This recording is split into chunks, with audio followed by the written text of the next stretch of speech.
주님 말씀 함께 나누도록 하겠습니다. 오늘 사무엘상 3장인데요. 3장 1절부터 10절까지의 말씀입니다. 사무엘상 3장 1절부터 10절까지 말씀인데요. 저와 함께 교독으로 말씀을 읽도록 하겠습니다. 저부터 읽도록 하겠습니다. 아이 사무엘이 엘리 앞에서 여호와를 섬길 때에는 여호와의 말씀이 희귀하여 이상이 흔히 보이지 않았더라. 어두워져가서 잘 보지 못하는 그때에 그가 자기 처소에 누웠고 하나님의 등불은 아직 꺼지지 아니하였으며 사무엘은 하나님의 궤 있는 여호와의 전안에 누웠더니 여호와께서 사무엘을 부르시는지라 그가 대답하되 내가 여기 있나이다 하고 엘리에게 달려가서 이르되 당신이 나를 부르셨기로 내가 여기 있나이다 하니 그가 이르되 나는 부르지 아니하였으니 다시 누우라 하는지라 그가 가서 누웠더니 여호와께서 다시 사무엘을 부르시는지라 부르시기로 내가 여기 있나이다 하니 그가 대답하되 내 아들아 내가 부르지 아니하였으니 다시 누우라 하니라. 사무엘이 아직 여호와를 알지 못하고 여호와의 말씀도 아직 그에게 나타나지 아니한 때라. 그래서 세 번째 사무엘을 부르시는지라 그가 일어나 엘리에게로 가서 이르되 당신이 나를 부르셨기로 내가 여기 있나이다 하니 엘리가 여호와께서 이 아이를 부르신 줄을 깨닫고 엘리가 사무엘에게 이르되 가서 누웠다가 그가 너를 부르시거든 내가 말하기를 여호와여 말씀하옵소서 주의 종이 듣겠나이다 하라 하니 이에 사무엘이 가서 자기 처소에 누우니라. 함께 읽겠습니다. 여호와께서 임하여 서서 전과 같이 사무엘아 사무엘아 부르시는지라 사무엘이 이르되 말씀하옵소서 주의 종이 듣겠나이다 하니. 아멘. 오늘 함께 하나님 말씀을 나누기를 원합니다. 당신에게는 숨겨진 죄가 없습니까? 라는 주제로 하나님 말씀을 나누려고 합니다. 여러분 홍수 경험해 보셨나요? 홍수 경험해 보셨습니까? 제가 군 생활할 때에 한 2003년 정도 되는데요. 그때 태풍 매미가 왔었어요. 그래서 강원도 일대에 그 큰 홍수로 인해서 그 엄청난 집이 유실되고 인명피해가 나서 지원 근무를 제가 갔던 적을 기억을 하고 있습니다. 그때 수많은 사람들이 집과 함께 유실되고 그때 제가 군생활 하면서 시신 찾는다고 소양강댐 근처에서 배를 타고 보트 타고서 그렇게 수색했던 기억이 있습니다. 그 당시에 홍수 났을 때 가장 귀했던 것이 무엇인지 아십니까? 바로 물입니다. 물이 가장 귀했어요. 아이러니하지 않습니까? 홍수가 나면 물이 많잖아요. 근데 물이 많은데 넘치는 게 물이라고 생각하지만 정작 맛의 식수가 없는 거예요. 물은 많은데 정작 맛의 식수가 없고 씻을 물이 없고 청소할 물이 부족했습니다. 그래서 홍수가 나면 그러더라고요. 오히려 물이 부족하다라고 말을 합니다. 여러분 저와 여러분이 사는 이 시대가 어찌 보면은 정말로 말씀과 그런 설교의 홍수 속에 살아가요. 유튜브를 틀거나 인터넷을 틀면 수많은 설교와 말씀들이 있습니다. 인터넷은 물론이고 스마트폰 키면 얼마나 많은 설교들을 골라서 내가 들을 수가 있습니다. 그렇다면 이만큼 말씀이 풍성하고 그리고 심지어 홍수라고 말하는 이 우리 세대 가운데 시대 가운데 살아가니 그렇다고 한다면 당연히 성도들의 신앙이 더 좋아져야지 정상이 아니겠습니까? 이만큼 설교가 많고 내가 듣고 싶은 것도 마음껏 목사님 들을 수 있는 시대인데요. 그런데 여러분 성도분들의 신앙은 어떻습니까? 언제나 어디서나 말씀을 읽고 또 기도도 합니다. 그러나 많은 성도분들은 그렇게 말씀을 들어도 영적으로 힘이 없거나 삶에서도 영적으로 쉽지 않은 세월을 보내고 있는 것이 우리 사랑하는 성도분들의 현실이라고 할 수 있겠다는 마음이 들었습니다. 저는 사실 오늘 제목과 같이 회개에 대한 설교를 하려고 합니다. 홍수로 넘치는 게 물이지만 정작 생명을 살리는 물을 구하기 힘든 것처럼 진짜 생명을 살리는 물은 따로 있다라는 마음이 들었습니다. 수많은 말씀과 설교 속에 살아가는 저와 여러분의 영혼을 정말 살리는 말씀은 무엇일까라는 묵상을 했을 때에 회개의 메시지겠구나. 우리 성도분들, 저도 포함합니다. 우리를 정말 우리의 영혼을 살리는 메시지는 무엇일까? 바로 회개겠구나라는 마음을 주셨습니다. 저는 오늘 사무엘이 나오잖아요, 그렇죠? 사무엘상에 보면. 근데 저는 오늘 엘리를 볼 겁니다. 엘리를 주목할 겁니다. 엘리의 영적 상태가 어찌 보면 저와 여러분의 상태일 수도 있겠다라는 마음이 들었기 때문입니다. 우리는 대부분 성경에서 긍정적인 경향을 가진 인물들에 집중합니다. 내 상황에 맞는 성경의 인물들에게 집중하려고 하는 경향이 있어요. 내 상황에 맞는 긍정적인. 설교자도 마찬가지입니다. 그러나 반대로 내가 성경에 나오는 부정적인 경향을 가진 인물들에 대해서는 집중하기는 좀 불편하고 어렵게 느낄 때가 있습니다. 사실 저는 오늘 설교를 하며 제 간증을 몇 차례 할 것이지만 저는 제가 무너진 얘기를 하려고 그래요. 제가 하나님 앞에 얼마나 추한 자였음을 고백하기를 원하는데, 사랑하는 성도 여러분, 여러분들에게, 저와 여러분에게 숨겨진 죄악은 없습니까? 오늘 우리는 엘리라는 사람을 통해서 그 안에 어떠한 죄악이 숨겨져 있었는지를 좀 들여다보기를 원합니다. 그리고 그 죄악이 숨겨졌고 그가 회개하지 않았을 때 우리가 알고 있는 그 가물이 멸망했다는 것을 함께 경고와 메시지로 듣기를 원합니다. 오늘 본문 2절에 보시면 엘리의 눈이 점점 어두워져 갔다라고 말을 하고 있어요. 2절에 보면 이렇게 나옵니다. 함께 읽을까요? 시작. 엘리의 눈이 점점 어두워가서 잘 보지 못하는 그때에 그가 자기 처소에 누웠고 라고 나옵니다. 엘리의 눈이 점점 어두워졌다라고 말합니다. 다음 장의 4장에서 보면 그의 나이가 98세라고 나오거든요. 그렇게 그가 상당한 나이가 있었던 걸로 우리가 예측을 할 수 있죠. 근데 여기서 말하는 엘리의 눈이 점점 어두워졌다는 것은 그의 육신의 눈이기도 하지만 성경적인 문맥과 성경에서 말하는 영적인 의미는 그가 영적으로도 어두워졌다라는 것을 말하는 거예요. 그는 나이가 들면서 육신의 눈도 더불어서 그의 영적인 눈도 어두워져서 하나님의 이상을 볼 수 없었다라고 말하고 있는 것입니다. 그는 누구였습니까? 대제사장이었고 지도자였어요. 백성들에게 하나님의 계시를 전달할 수 없었고 그에 비해 자신보다 훨씬 어린 사무엘은 하나님의 계시를 받고 심지어 사무엘을 통해서 그의 입술을 통하여 그의 가문이 망할 것이라는 예언을 받게 됩니다. 엘리는 당대 하나님 백성의 대제사장이었고 대표하는 사람이었어요. 그것은 그 무슨 의미겠습니까? 이스라엘의 최고의 정치 지도자이자 종교 지도자였다는 것인데, 그런 그의 삶이 하나님을 기쁘시게 하지 못했고 자신의 아들들을 영적으로 바로 세우지 못했었고 그로 인해 백성들의 삶도 불행했다는 것을 말하고 있는 거예요.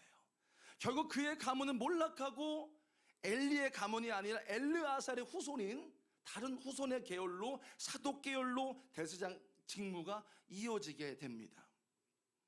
여러분, 엘리는 자신이 하나님께 대해 죄를 방치한 것, 그리고 주변에 죄를 짓는 행위들을 터부시 여기고 방치한 것들, 그가 그러했던 이유가 오늘 2절에 말하고 있는 겁니다. 엘리의 눈이 점점 어두워져 갔다라는 것입니다. 그때에 이 말씀은 우리에게 한 명의 지도자가 얼마나 깨어있느냐가 중요하다는 것을 말해주면서요, 동시에 우리 자신에게도 적용할 수 있는 것입니다. 내 자신이 깨어서 회개하지 않고 죄에서 돌이키지 않으면 우리의 삶도 영적으로나 삶적으로나 불행할 수 있다는 것을 말해주고 있는 것입니다. 여러분, 영적으로 점점 죄가 죄인 줄 모르고 영적으로 어두워져 있는 상태로 살아가는 게 얼마나 큰 비극인지 아십니까? 여러분, 박부영 목사님 아시죠? 마가다라 박부영 목사님 제자분 중에 김성중 목사님이라고 계세요. 제가 신대원 다닐 때 안면은 모르지만 그분하고 수업 몇 번 들었고, 최근에 제 동기 목사님이 여기서 일하는 동안에 저희 교회에서 도와주고 있는데 또 가까워요.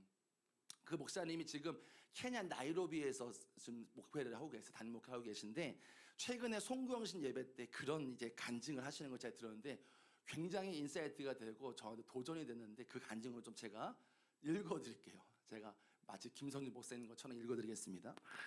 최근에 제 멘토이신 박보영 목사님과 전화통화를 한 일이 있었습니다. 이런저런 여러 조언들을 해주시고 계시다가 대뜸 뭐라고 하시냐, 그런데 말이야, 내가 요즘 기도를 하는데 내가 거리에서 하는 사역 말이야, 내가 자꾸 기도하면 그런 마음이 들어. 너는 이미 영광을 땅에서 다 받았다. 아무것도 남은 것이 없다. 아무에게도 알리지 말아야 하는데 이미 많은 사진을 돌고 있다. 사람들이 그것을 주목하고 너무 많은 영광을 받아서 하늘에서 받을 것이 없다. 너는 처음 마음을 되찾아야 돼. 처음에 제 마음이 회개하고 싶었을까요? 아니면 항변하고 싶었을까요? 저는 인정하고 싶지 않았습니다.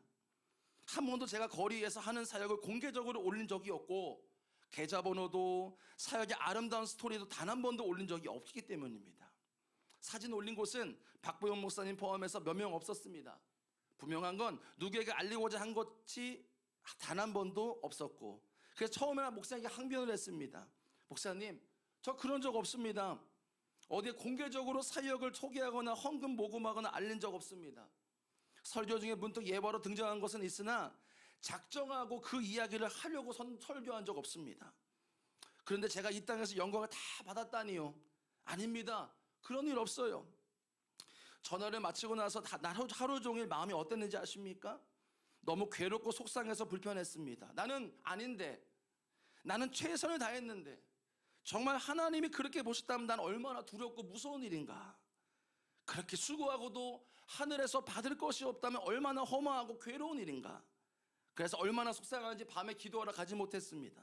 그런데 그런 마음이 들었습니다. 그래, 하나님이 그렇게 생각했다면 하나님 앞에 가서 물어보자. 그래서 기도하기로 결정하고 무거운 마음으로 성전으로 갔습니다.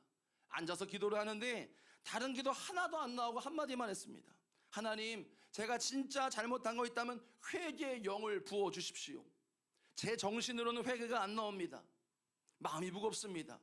그냥 하나님 앞에 나지막히 기도를 하는데 갑자기 마음이 아파오고 갑자기 코가 시큰거리고 눈물이 나기 시작하는데 억울해서 나는 눈물이 아니라 회개의 영이 부어지기 시작했습니다. 그리고 제가 적나라하게 보여지는데 저는 앞에서 고백한 대로 공개적인 곳에 우리의 사역 사진을 단 한 번도 올린 적이 없어요. 누구에게도 재정 요청을 뉘앙스도 비춘 적이 없습니다. 그런데 사역이 커지고 많은 헌금이 주시고 이제는 성도들도 많이 함께합니다. 늘 이야기했습니다. 주님이 하셨다.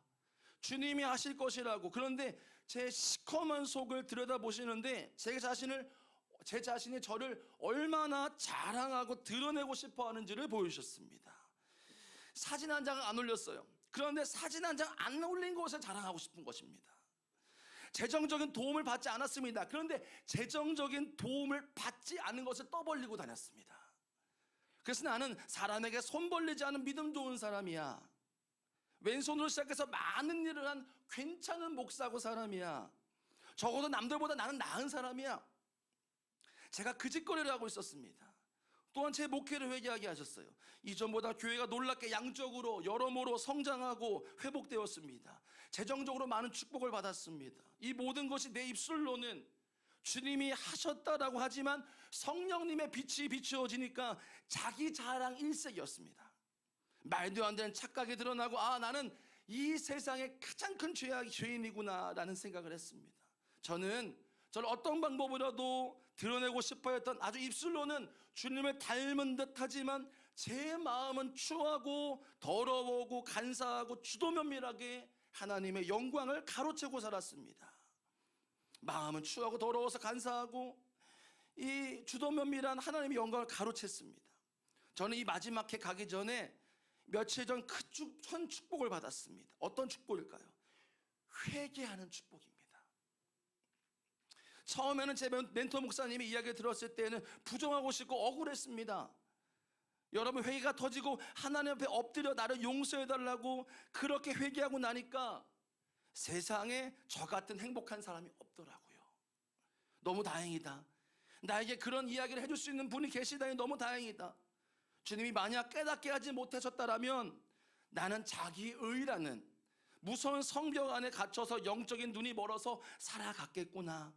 나중에 하나님 앞에 결산 받을 때 하나님 하고 선물 보따리를 딱 풀면 아무것도 없는 그런 정말 무섭고 두려운 일을 당할 뻔했구나. 여러분, 이 인간이 땅에서 가장 저주 중에 무서운 저주가 무엇인지 아십니까? 회개가 안 되는 것입니다. 회개의 은총이 거두어지는 것입니다. 여러분, 회개에는 생명이 있습니다. 회개는 불편한 일이지만 나를 부정하니까 불편합니다. 그러나 회개하고 나면 영혼이 자유하게 되고 새로운 소망을 임하게 됩니다. 이전과 똑같은 것 같지만 세상을 보는 눈이 달라집니다. 영혼의 결산의 때가 반드시 옵니다. 그때 빈털터리가 되지 말아야 합니다. 차라리 살아있을 때에 빈털터리라는 것을 알면 회개의 기회가 있습니다. 그런데 빈털터리인지를 모르고 주님 앞에 섰을 때에 막상 아무것도 없다면 그때는 늦습니다.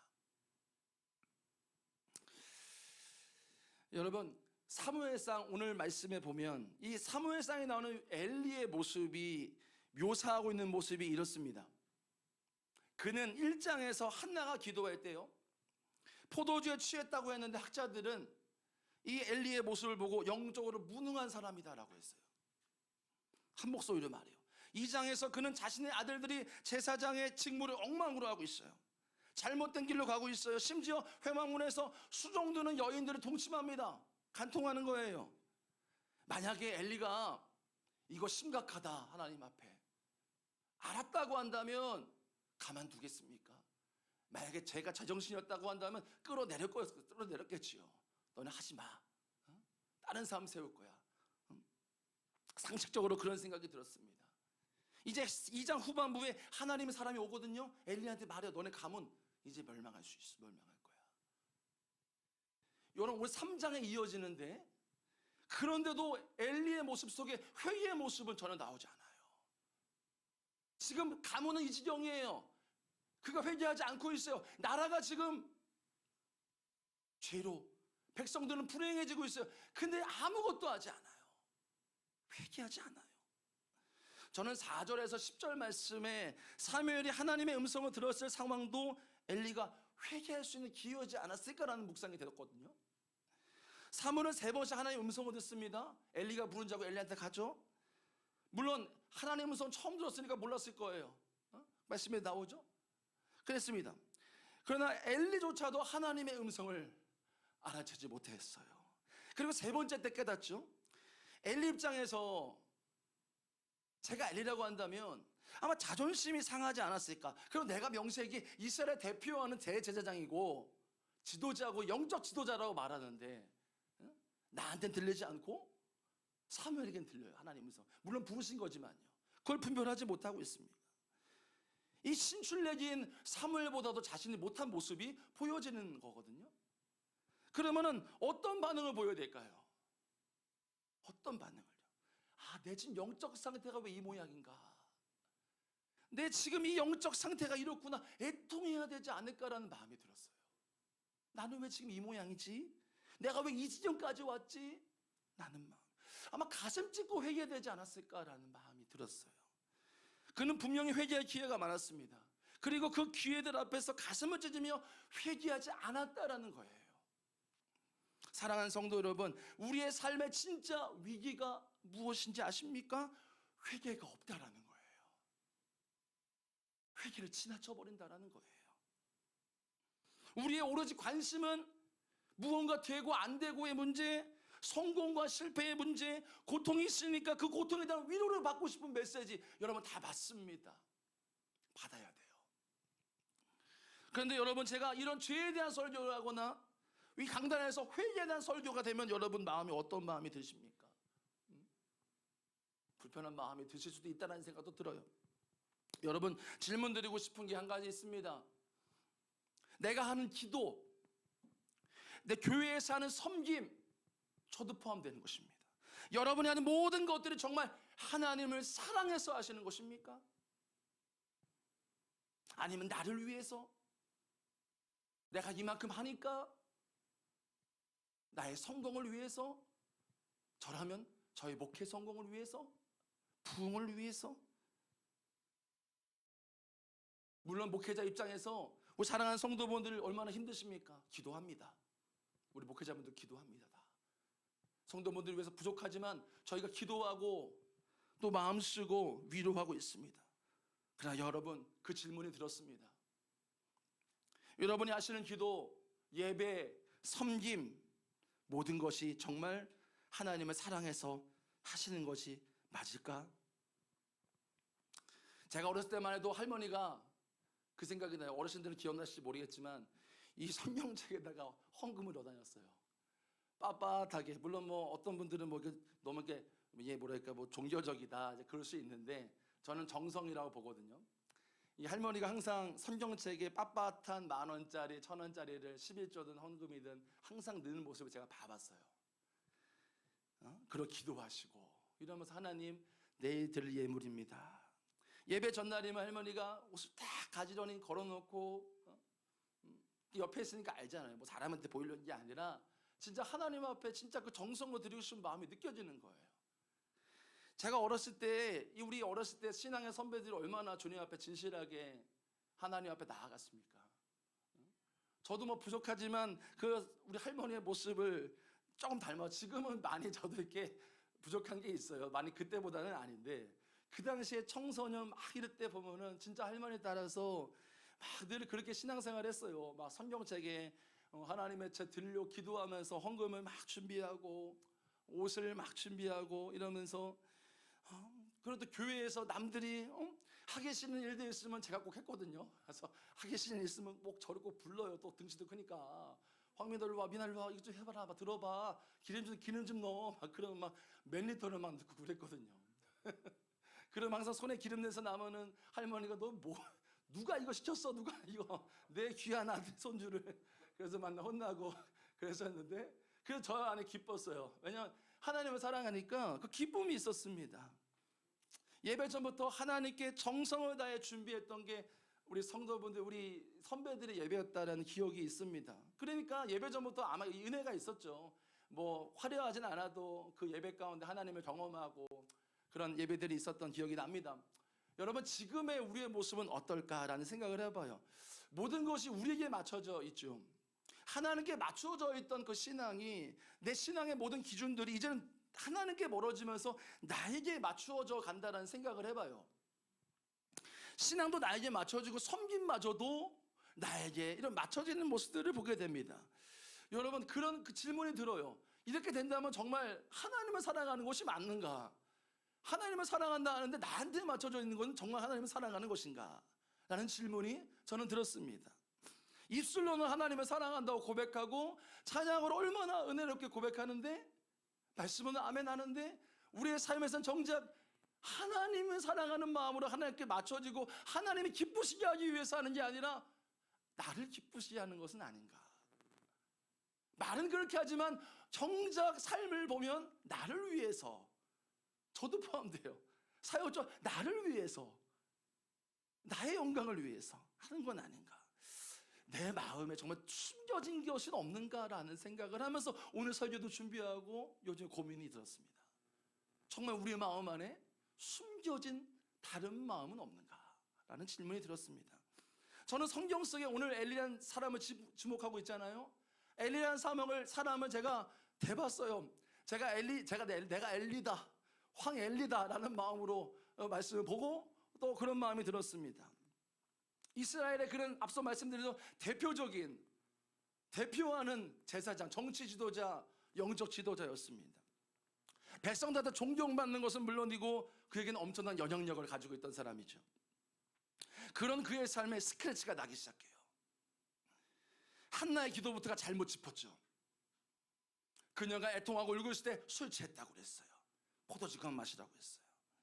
호통을 칩니다. 아들들의 말썽을 물어요. 아들들이 말썽 부를 땅에 뭡니까? 그 엘리 제사장의 이름에 먹칠을 한 거예요. 지금 내 이름에 먹칠을 한 거 자녀들이요. 그는 얼마나 대단한 인물입니까? 스스로 그도 그럴 만했을 것 같아요. 나는 대표성 있는 사람이고 내가 영향력이 있고 나는 힘이 있는 사람이고 지도자야. 아마 그의 마음에 자부심이 있지 않았을까? 저라면 그랬을 것 같아요. 자부심이 있고 자신감이 있고 뭔가 내 안에 의로움이 있지 않았을까라는 생각도 합니다. 그런 그가 한나의 기도 사건, 엘리 아들들이 말썽 부리는 일들을 겪으면서 얼마나 자존심도 상하고 얼마나 분노가 나지 않았을까. 왜 저러고 다니는 거야, 말을 듣지도 않고, 그런 마음이 들었지 않았을까라는 생각을 해봅니다. 이제는 오늘 말씀에 자기보다 한참 어린 사무엘이, 신출내기 같은 사무엘 앞에서 망신당하는 거죠. 하나님의 지도자인 자신이 아니라 신출내기에게 말씀하시는 게 아마 자존심 상하는 일이 않았을까 한번 생각을 해봤어요. 그럼 나한테 말씀하셔가지고 사무엘한테 가서 너 이제 저거 할 거니까 잘해봐 이렇게 말해주기를 바랬을지 않았을까라는 생각을 해봐요. 근데 그게 아니라 엘리는 제껴두고 사무엘에게 직접 말씀하시는 거죠. 그의 마음 안에 열등, 저라면 제가 엘리였다고 생각을 하면서 이렇게 말씀을 보니까 저였다면 열등감이 생기고 자존심도 상하고 내 아들들이 그렇게, 내 조이가 그렇게 했다면 내 먹칠도 생기니까 화도 나고 아마 그랬을지 않을까 생각을 해봅니다.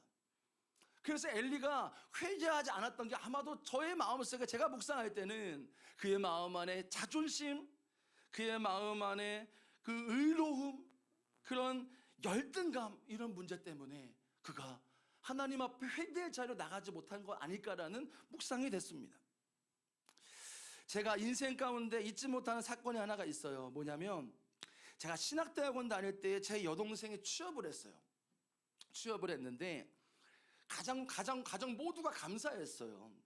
왜냐하면 우리 여동생이 취업했던 회사가 비영리 단체면서 좋은 일을 하는 회사였거든요. 교회에서 운영하는. 그래서 이제 장기 기증을 하던 좋은 단체였기 때문에 굉장히 좋았어요. 좋은 일 하고, 그리고 이렇게 하나님 기뻐하신 일을 할 것이라는 생각이 드니까 그런 마음이 들었습니다. 그래서 동생도 좋아했고 저희 가족들도 모두 좋아했어요. 그런데 한 번은 몇 달을 다니고 이제 있는 여동생의 얼굴이 어두워진 거예요. 우리 어머니의 얼굴도 막 어두워지기 시작했어요. 그래서 왜 그러냐, 왜 무슨 일 있어? 무슨 일 있길래 왜 이렇게 얼굴이 어둡고 힘들어해? 물어봤어요. 그래서 어렵게 얘기를 꺼냈는데 여동생이 월급을 못 받고 있는 거였어요. 월급을 못 받고 있었어요. 그것도 몇 달째 못 받고 있는 거예요. 그래서 더 놀라운 사실은 다음이었어요. 제 동생은 그 단체에서 회계 업무를 해요. 회계 업무를 했어요. 그 월급을 못 받던 이유를 알죠. 회계를 하니까 알고 있을 거 아니에요. 단체에는 기부금이라는 이런 후원금이 들어오면 월급의 차례대로 뭐 높은 분부터 이렇게 차례대로 돈이 나갑니다. 그리고 내 상사들 다 받고 하는데 제 동생 앞에서만 항상 끊기고 돈을 못 받는 거예요. 근데 봤더니 다름 아닌 왜 내 동생이 계속 월급을 못 받았냐, 매번 그 단체 목사님이 그 돈들을 유용한 거예요.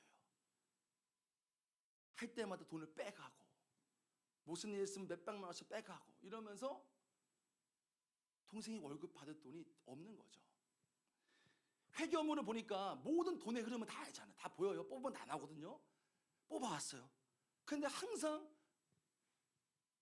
그 돈들이 빼가는 것들이 다 내역에 남으니 처음에는 이제 용서하자는 마음, 우리 예수를 믿으니까 그래도 덮자, 용서하자, 사랑하자라는 마음으로 기도하고 했지만 매달 그런 일이 반복이 되고 하니까 가족들 전체가 정말로 어렵고 힘들었어요. 심지어 그분이 같은 교단 목사니까 더 힘든 거예요. 어떻게 할 수가 없네. 제가 할 수 있는 게 아무것도 없고 뭐 이제 신대원 가는 학생이니까요. 결국 온 가족은 그 일로 인해 쑥대밭이 됐어요. 너무나 힘든 시간들을 보내고 저도 그 목사님을 목사라고 부르고 싶지도 않았어요. 얼마나 저주했는지 몰라요. 당신 같은 사람, 내가 내 눈앞에 있으면 당신 같은 사람 내가 가만두지 않을 거다. 내가 신대원생이지만 당신 같은 목사 어딨냐. 얼마나 제가 저주했는지 모릅니다. 그리고 결국은 이제 여동생이 그 단체를 그만두게 되었고 이제 그 일들이 상처로 남아서 뭐 한 몇 년을 지나가면서 이렇게 한 1년인가요? 좀 지나가면서 이렇게 그 시간들이 지나갔습니다. 그러다 어느 날 제가 학교에서 체프를 드리려고 이제 예배를 갔어요. 갔는데 정말 감정을 주체할 수 없는 상황이 벌어진 거예요. 뭐냐, 내 여동생을 그렇게 우리 가정을 힘들게 했던 그 사람, 그 목사가, 그 사람이 체풀 강대상에 올라와 있는 거예요. 올라와서 설교를 하기 위해 강사로 선 거예요. 은혜롭게 간증을 막 합니다. 설교를 합니다. 근데 제 안에 은혜가 되겠습니까? 분노가 나죠. 당신이 저기 왜 서 있어? 당신이 뭔데? 우리 가족 그렇게 힘들어 놓고서 자격 있어? 그래서 제가 벌떡 일어나서 강대산으로 달려가서 목사님 멱살을 잡고 내리고 싶었지만 그렇게 해서 아마 저는 이 자리에 없었을 것입니다. 네, 제가 소심해서 제가 속으로 얼마나 그 목사님 설교하는데 설교 안 들어줘, 기도하자, 기도도 안 되죠. 그래서 막 화가 나가지고 속으로 막 옆에서 왜 그러냐고 자꾸 동기들이 야 왜 그래 그랬는데도 막 화가 나가지고 막 욕까지 나온 줄 기억은 안 나요. 근데 엄청 화가 났어요. 도저히 풀리지 않으니까 예배 딱 끝나니까 동기들이 은혜 받았다. 야, 목사님 설교 저기 더 귀한 사역을 하시는구나. 내가 화가 더 나는 거예요. 저런 사람이 아닌데. 그래서 제가 데리고 와서 일로 와봐. 그래가지고 그런 사람 아니야. 나 이런 일 있었고 저런 일 있었어. 아주 낱낱하게 파헤치겠어. 그래가지고 막 다 얘기하고 막 소문내고 그랬습니다. 여러분 제가 이렇게 한 게 통쾌하고 시원했을까요? 아니었어요. 괴로웠어요. 더 괴롭고 도저히 분이 안 풀리는 거예요. 욕을 하고 저주하고 비판하고 막 집에 와서 한바탕 또 쏟아내요. 엄마, 할머니 그 사람 만났어. 무슨 설교하고 깜짝 놀라가지고 집안 전체가 또 그래가지고 한바탕 그분 얘기로 가득했죠. 하루 종일. 그렇게 그분 얘기해도 계속해도 분이 안 풀리고 제 마음만 지옥같이 변하고 우리 가족들만 죽어나는 거였어요. 한 주간 정말 힘든 시간이었습니다. 어떻게 저 사람이 저기서 단상을 설교하냐? 어떻게 저런 사람이 설교하지? 말도 안 돼. 응? 저 입 다물게 하고 싶다. 별별 생각이 다 들었죠. 그러다가 주님이 제게 한 말씀을 주셨어요. 마태복음 7장입니다. 1절부터 3절인데요. 비판을 받지 아니하거든 비판하지 말라. 너희가 비판하는 그 비판으로 너희가 비판을 받을 것이요 너희가 헤아리는 그 헤아림으로 너희가 헤아림을 받을 것이니라. 어찌하여 형제의 눈 속에 티는 보고 내 눈 속에 있는 들보는 깨닫지 못하느냐. 이 말씀이 임하는데 인정할 수가 없었어요. 내가 뭘 잘못했죠? 우리 가정이 억울했어요. 자존심이 엄청 상하는 거예요. 저런 사람이 없어 어떻게 목사냐. 근데 주님은 그 목사님을 보게 하시는 게 아니라 저를 보게 하시더라고요. 저를. 그럼 너는 죄 없냐? 너는 그러면 거룩해? 라는 말씀이었어요. 얼마나 애통하는지 엄청 울었어요. 며칠을요. 성령님이 제 안에 제가 얼마나 교만하고 얼마나 스스로 의롭다고 하는지 열등감도 많은 자인지라는 것을 깨닫게 하셨어요. 솔직히 저는 그 사람 보고 막 이렇게 당신이 설교하면 돼? 나 같은 사람이 올라가 설교해야지. 나 같은 사람이. 그런 마음도 보여주시는 거예요. 응? 내 안에 얼마나 교만하고 그런지. 마치 제가 재판관처럼 그를 심판하고 정죄하는 그런 죄. 하나님의 자리에 제가 올라가 하나님이 되어 있었던 저의 모습을 회개하게 하셨습니다. 그 목사님을 심판하실 분은 하나님이지 내가 아니라는 것을 알게 하셨어요. 그러면서 그 목사님을 심판하신 유일한 분이 하나님이라는 걸 알고 제가 엎드려지고 하나님 앞에 꺾어버린 다음에 그제서야 제 마음 안에 평안이 오고 감사가 오고 겸손하게 되어지는 것을 느꼈습니다. 저는 이 사건을 통해서 그 목사님을 용서하는 게 문제가 아니라는 걸 알았어요. 그게 아니라 너는 하나님은 그분을 통하여 나를 보게 하셨어요. 그 미워하는 사람, 내가 마음에 안 드는 사람, 그 사람을 통하여 내가 얼마나 추한 사람인지를 보게 하셨습니다. 그리고 제 안에 얼마나 추악한 것들이 있는 것인지를 드러내게 하셨습니다. 여러분 아실지 모르겠지만 아마존에 사역했던 고 허은석 선교사님이라고 계세요. 그분이 한번 설교를 하시는데 그런 말씀하셨어요. 하나님께서 자신의 아마존에 선교 보내신 건요. 가서 선교사님을 통하여 우리 그 선교사님 부부를 통하여서 열매를 맺거나 많은 영혼들을 구원하거나 그러기 위해서 풍성에 맺기 위해서 보내신 게 아니라 내가 얼마나 죄인인지 내가 얼마나 죄가 많은지를 회개시키려고 나를 선교지에 보냈다라는 말씀을 고백을 들었습니다. 요 간증 마지막 하고 제가 기도하기를 원하는데요. 최근에 이런 일이 있었어요. 한 번은 제가 분노가 가득했어요. 그래가지고 이 집에 돌아오는 차 안에서 분노를 표출하고 있을 때 아들이 제게 소리를 질렀습니다. 아빠가 문제야. 응? 아빠가 분노를 우리 집에 가져오고 있어. 깜짝 놀랐어요. 뭐야? 왜 그러는 거야 나한테 갑자기. 억울한 거예요. 그래가지고 순간 멍한 거예요. 억울한 겁니다. 나 이거 할만해. 나 지금 좀 약간 화날만해 지금. 그런데 내 마음을 몰라주는 우리 아들을 보면서 막 순간에 멍해지고 그랬어요. 그래서 아무 말을 못 하겠더라. 그래서 뭐라고 하겠어요 제가요. 아들하고 싸울 수는 없잖아요. 그래서 아무 말 못 하고 차 타고 이제 집으로 이제 왔습니다. 조용히 왔어요. 다음날 아침에 이제 아내가 아침에 일어나서 기도를 하는데 아들이 했던 그 말이 계속 제 마음속에 울리는 거예요. 제 마음속에 계속 아빠가 문제야. 아빠 때문에 우리 집에 분노가 들어오고 있어. 이 말이 계속 제 마음속에 들리는 거예요. 아들이 말했던 게 아들의 말이 아니구나. 하나님의 음성이었구나라는 것을 알았어요. 성령님이 내 마음속에 지금 말씀하시는구나. 우리가 말씀 카드를 뽑았거든요. 그때 제 말씀 카드가 뭐였냐면 하나님이 등불이심이라 내 안에 어두움을 밝히시리라. 저에게 주신 말씀이거든요. 하나님이 조이를 통해서 아무것도 모르는 애가 아니구나 라는 생각을 했어요. 목사 아들이 대단한 게 아니라 하나님이 이 아이를 통하여 저를 깨우치게 하시는구나라는 깨닫고 그 아침에 아내와 함께 많이 회개했습니다. 아들의 말이 맞구나. 내 가정 안에 분노를 가지고 오고 있구나. 내가 가족들을 힘들게 하는구나. 여러분 가장 큰 축복이 무엇인지 아십니까? 내가 이 땅에서 회개할 수 있다는 것이 가장 큰 축복인 것입니다.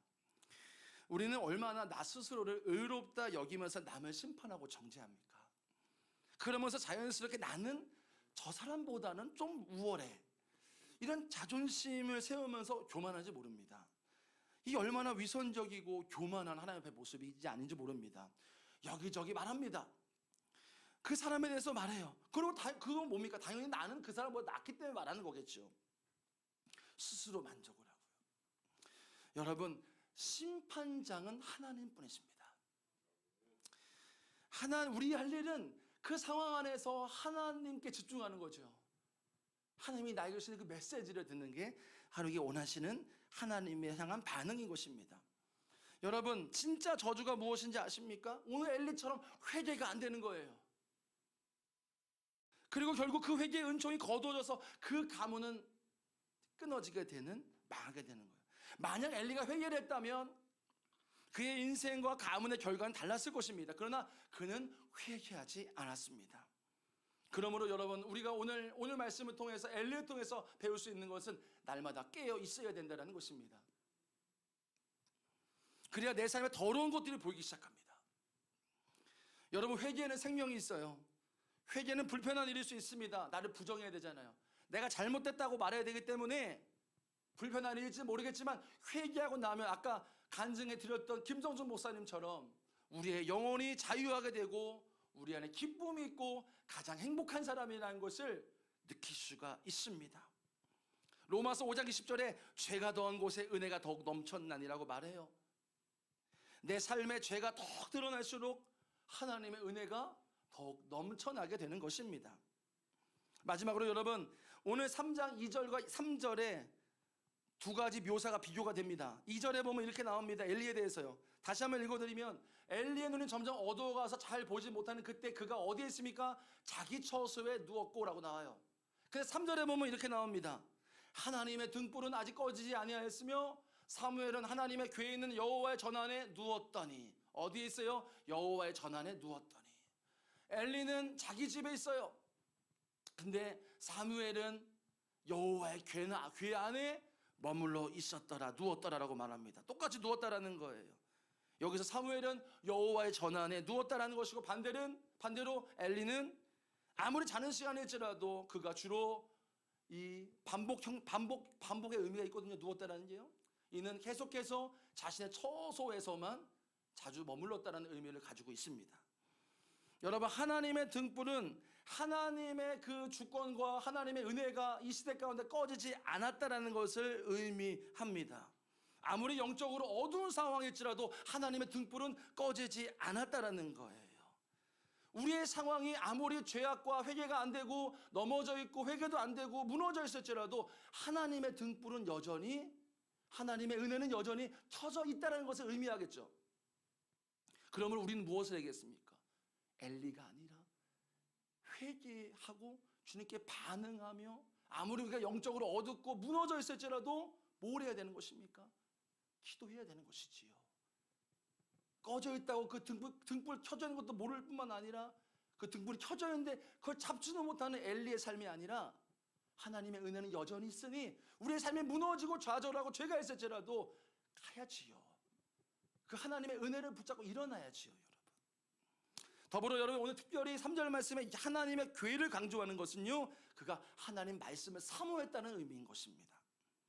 여러분, 바울은요 디모데를 향해서 디모데전서 4장 5절에 하나님의 말씀과 기도로 거룩하여 지미라라고 말씀했어요. 우리가 기도와 말씀 안에 있으면 어떻게 됩니까? 충분히 거하면 어떤 현상이 나타난다고 말하는 거예요? 거룩해진다는 거예요. 우리가 하나님 말씀과 기도 안에 충분히 머물러 있으면 우리의 삶에 거룩해진 첫 번째 현상이 무엇입니까? 죄가 드러나게 되어 있죠. 우리 안에 잘못된 것들이 드러나게 되어 있어요. 그러면서 회개가 되고 거룩해진다는 것입니다. 사랑하는 성도 여러분, 오늘은 참 무거운 말씀입니다. 하지만 여러분, 하나님께서 우리에게 말씀 주신다라고 여기시고 우리가 그 말씀에 순복하여 주님 앞으로 나아가길 소망합니다. 우리가 주 앞에서 더욱더 정결하여 엘리의 삶을 본받는 것이 아니라 하나님 앞에 정말로 쓰임받고 하나님이 귀하시다 하시는 그런 삶 되시기를 축복합니다. 우리 시간 찬양할 건데요,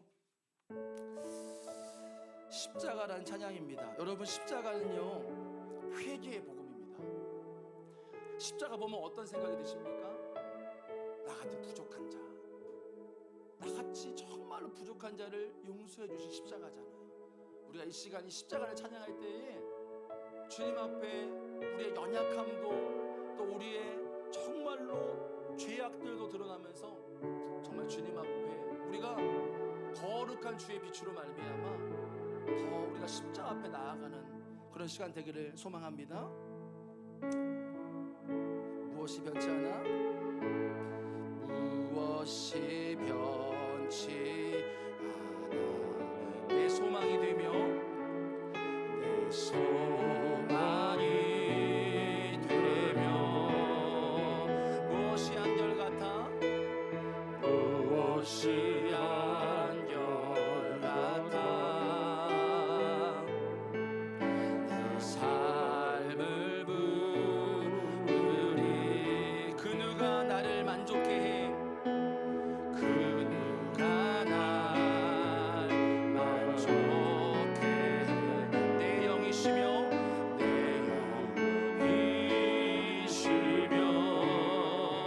그 누굴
우리의 신앙을 점검하기를 원해요. 여러분 정말로 하나님을 사랑하십니까? 그러면 나의 기도, 나의 헌금, 나의 예배, 나의 헌신, 나의 사명 모두 하나님을 사랑하기 위해, 사랑하기 때문에 하시는 것입니까? 아니면 나를 위해서 그렇게 입술로는 고백하지만 정말 내 안에, 마음 안에는 그 하나님을 사랑한다 말은 하지만 진짜 내 마음 안에는 다른 마음은 없습니까? 그 고백을 발판 삼아서 나를 위해서, 결국은 내가 잘 되는 것을 위해서 하고 있는 것은 아닙니까? 여러분 이 시간 우리의 마음을 성령님 비추어 주십시오. 우리 마음 안에 하나님을 사랑한다 했지만 그 사랑하는 마음이 아니라 내 안에 무엇인가 다른 마음이 섞여 있는 것들, 우리가 이 시간 하나님 앞에 성령님 내 마음을 비추어 주셔서 내 안에 위선적인 나의 마음, 내 안에 하나님을 사랑한다 하지만 그 고백 뒤에 이면에 숨겨져 있는 내 자아, 내 욕심, 내 욕망, 우리 시간 주 앞에 회개하면서 주님 나의 마음을 비추어 주십시오. 우리 함께 기도하며 나가겠습니다. 아버지 하나님, 우리 안에 함께하여 주시고 우리 안에 시커먼 속을 보여주시기를 원합니다. 주여 내 안에, 주여 입술로는 설교하고 말씀을 전하지만 내 안에 사람에게 인정받으려고 하는 그 시커먼 내 마음이 있음을 고백합니다. 주님 아버지를 사랑한다 말합니다. 아버지를 사랑한다 고백하고 아버지를 사랑한다 말하는 내 안에 더러운 마음들, 내 안에 더러운 마음을 씻어주시고 드러내주시기를 원합니다. 성령님 비춰주십시오. 성령님 비춰주셔서 아버지 은혜가 내 안에, 아버지 은혜가 내 안에 있기를 원합니다. 주님 아버지 우리 안에 역사해 주셔서 우리 안에 이 모든 하나님 앞에 보여주기 더럽고 추한 나의 모습으로 하나님 앞에 죄악된 나의 내 속에 있는 이 마음을 아버지 하나님 붙들어 주십시오. 주여 비춰주십시오. 성령님 비춰주십시오.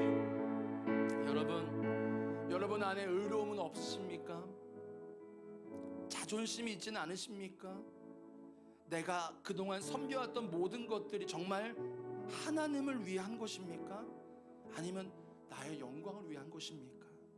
그렇다면 내 마음대로 안 될 때가 있잖아요. 내 마음대로 풀리지 않으면 왜 화가 나는 것입니까? 왜 하나님 탓하고 내가 이렇게 했는데 왜 하나님 이루어지지 않느냐며 하나님 탓하고 있진 않습니까? 그것은 여러분 하나님 위해 한 것이 아닙니다. 나를 위한 거예요. 나를 위해서. 여러분 이 시간 회개하기 원합니다. 저도 포함됩니다. 목회자도 포함돼요. 우리 모두가 포함됩니다. 우리 안에 의로움, 내가 교회를 이만큼 섬겼지, 내가 이렇게 수고했지, 여러분 우리 안에 섞여져 있는 더러운 마음들을 회개하기를 원해요. 주님 내가 정말로 하나님을 사랑하는 마음으로 섬기기를 원하고 내 안에 섞여져 있는 더러운 마음들이, 추한 마음들이 다 예수님의 보혈로 씻겨지게 하여 주시옵소서. 우리 주여 한번 부르기도 하겠습니다. 주여 아버지 하나님, 우리 안에 하나님 아버지 섞여져 있는 나의 마음 안에 이 더러운 마음들이 씻겨지기를 원합니다.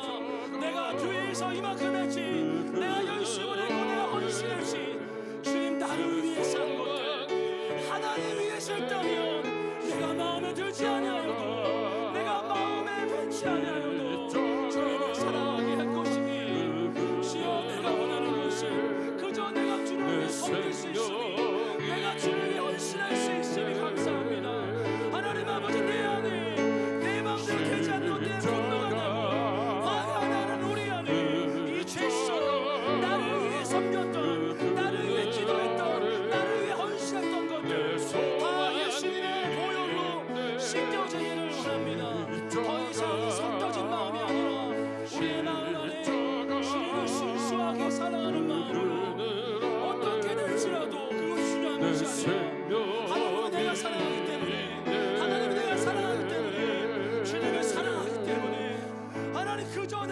주님을 사랑하기 때문에 하나님 아버지 순종하며 나아갈 수 있는 우리 심령 될 수 있도록 인도하시고 역사하여 주시기를 원합니다. 주여 인도하시기를 원합니다. 우리 안에 하나님의 은혜를 부어주셔서 우리 안에 섞여진 모든 것이 예수 안에 다 보혈로 씻어주시고 정결하게 정말 우리의 아버지 앞에 순전하게 주의 마음으로 나아가기 원합니다. 우리가 하는 모든 기도와 우리가 하는 모든 예배, 우리가 하는 모든 섬김과 사명이 주님을 사랑하기 때문에 그 어떤 것도 바라지 아니하고 오직 주님을 사랑하기 때문에 할 수 있는 그 순전한 마음이 우리 안에 회복될 수 있도록 하나님 인도하시고 도와주시옵소서. 성령님 우리 안에 비춰주시고 인도하여 주시기를 원합니다. 여러분 진짜 우리가 사는 것은요, 여러분의 생명에 넘치는 삶을 사는 것은요, 거룩할 수 있는 것은요 바로 회개입니다. 죄가 넣은 것에 은혜가 더욱 넘쳤나니, 여러분 내 삶에 죄가 더욱 드러날수록 하나님의 은혜는 더욱 넘치게 됩니다. 회개는 성령께서 우리에게 비추어 주셔야 됩니다. 비로소 보입니다. 우리가 이 시간 기도하실 때에 성령님 우리 안에 성령의 빛을 비추어 달라고 기도하기를 원합니다. 주님 내 안에 주님의 빛, 성령의 빛을 비추어 주셔서 내 안에 어두움들이 드러나게 하시고 어두움이 다 떠나게 하여 주시고 빛 대신 주님으로 말미암아 내 안에 거룩하고 정결할 수 있도록 인도하여 주옵소서. 기도하기를 원합니다. 더불어 여러분 회개도 끙끙 애쓰는 게 아닙니다. 회개도 회개의 영이신 성령님의 기름 부으심이 있어야 됩니다. 여러분 기도하실 때 성령님 내가 정말 문제가 있다고 한다면, 내가 정말 하나님 앞에 어두운 것이 내 안에 있다면 성령님 회개의 영을 내게 부어주시옵소서. 회개의 영을 내게 부어주사 내 안에 어두움들이 드러나고 정말 내 안에 자유함과 기쁨과 감사와 은혜가 충만할 수 있도록 회개의 영을 내게 부어주시옵소서. 우리 주여 한번 부르고 기도하겠습니다. 주여 하나님 아버지 우리 안에 회개의 영을 부어주시옵소서. 우리 안에 회개의 영을 내려주사 주의 은혜로 말미암아 우리 안에 하나님의 놀라운 은혜가 우리 안에 부어지게 하시기를 원합니다.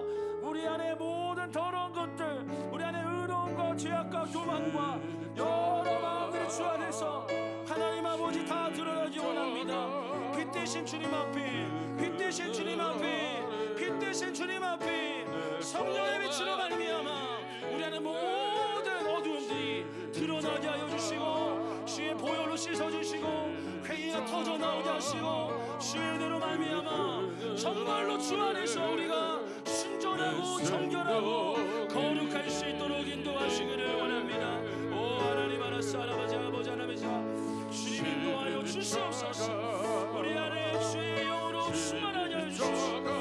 회개의 영을 부어주시옵소서. 회개의 영이 내려지게 하여 주시옵소서. 회개의 영이 우리 안에 충만할 수 있도록 인도하여 주시고 성령님 역사하여 주옵소서. 여러분 이 시간 우리가 교회를 위해서 기도하기를 원합니다.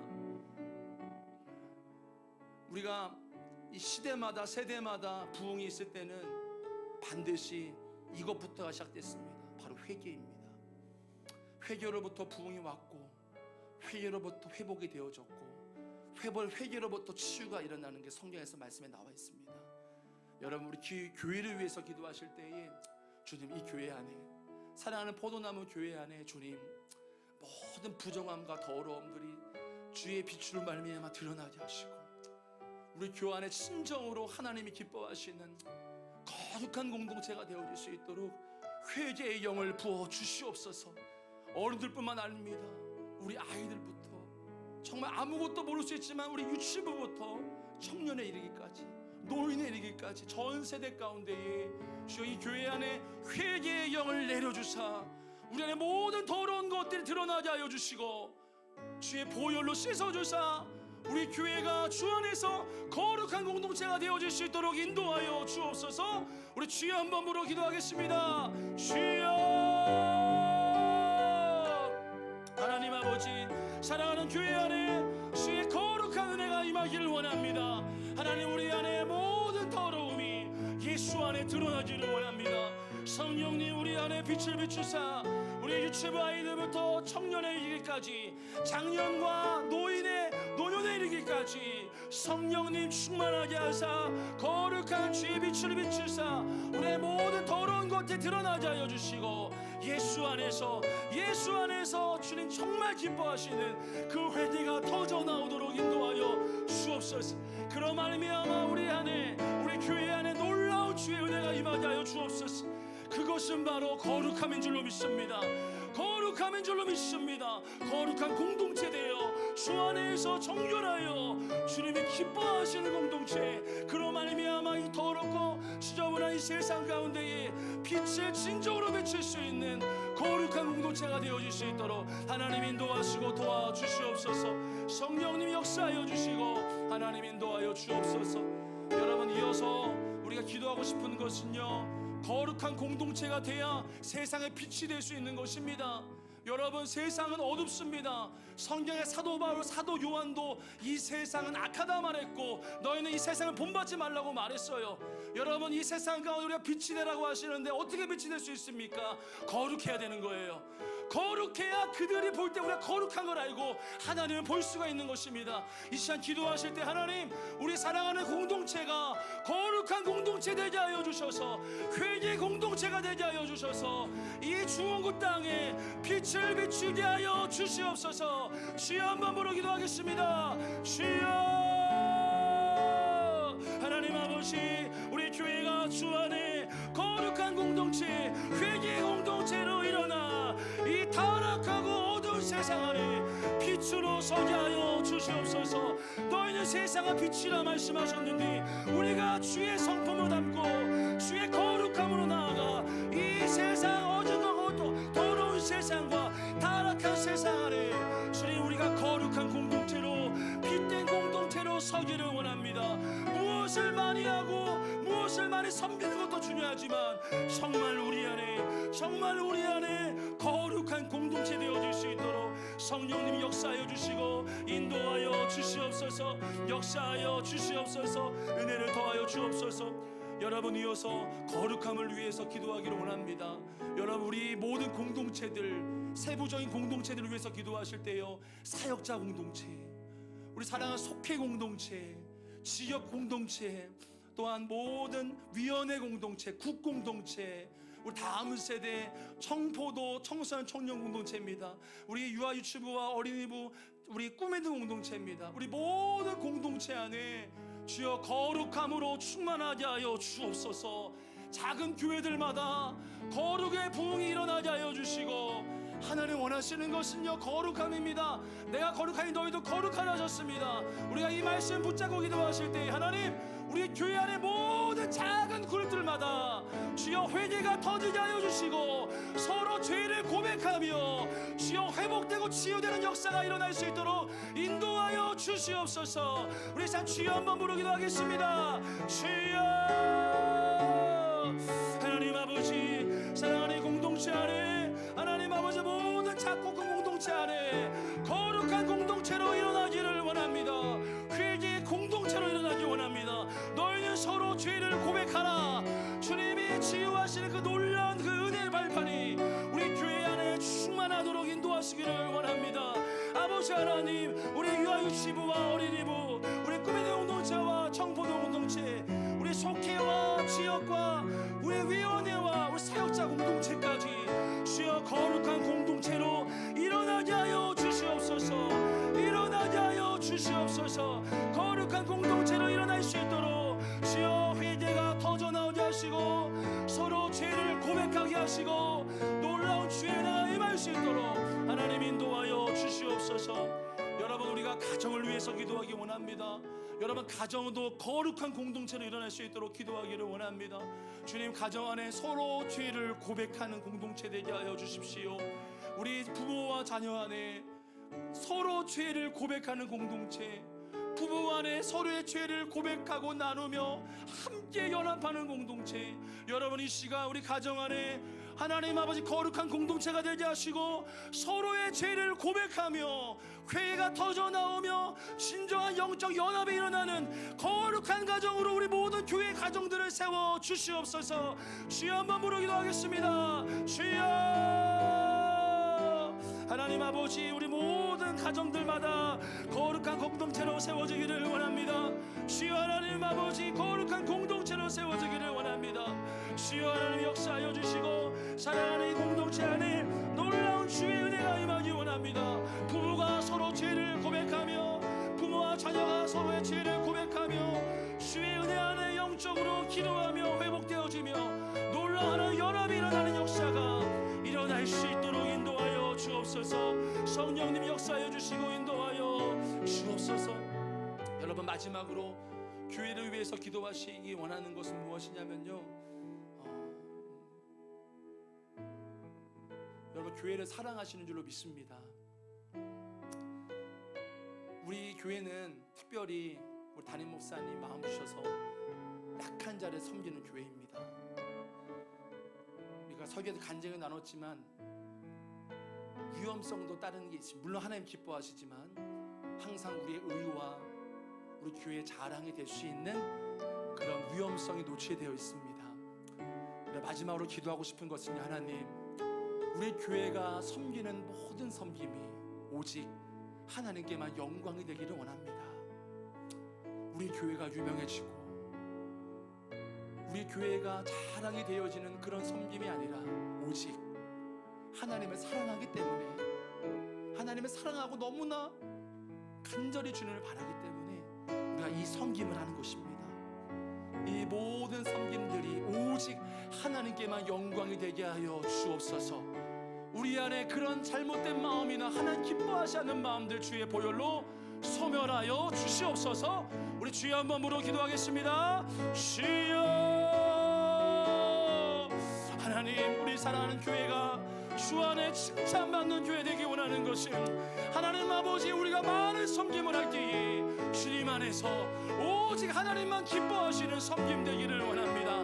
우리의 영광이 되거나 이 교회의 칭찬이 되거나 이 교회의 자랑이 되고 우리의 자랑이 되는 것이 아니라 오직 하나님께만 영광이 될 수 있는 우리의 섬김이 될 수 있도록 하나님 인도하시고 도와주시옵소서. 역사하여 주시옵소서. 하나님 인도하여 주시옵소서. 우리 가운데 하나님의 은혜를 더하여 주시옵소서.